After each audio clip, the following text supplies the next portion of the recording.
Born from the deep burst free, an emerald isle on a turquoise tile in the midst of a tropic sea, awaiting golfers and you and me.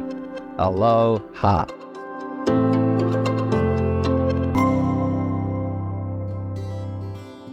So I believe that Mauna Kea Golf Course is timeless. It's a Sistine Chapel of golf.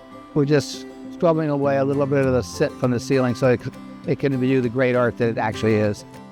We changed the bunker shapes, shortened the bunkers, give the player a little bit more room to the greens. We just made it a little bit more user-friendly for the average golfer. 13 was the biggest change on the whole golf course. That was our only green that we actually removed all the sand, added pea gravel in it to lift it, and then put all the sand back. So that green is brand new.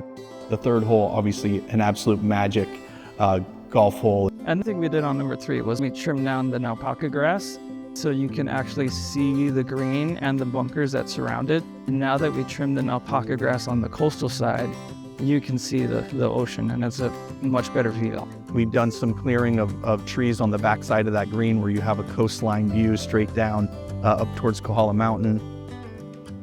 You'll also see on hole 8, we've moved one of the sand traps to the middle of the fairways. So now when you get to the tee box, you have a decision to make.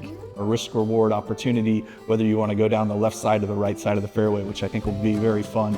I believe that Mauna Kea Golf Course, it's been cared for, it's been refined. All we're really doing is going back to the future. It's just a renovation. It's always been ahead of its time.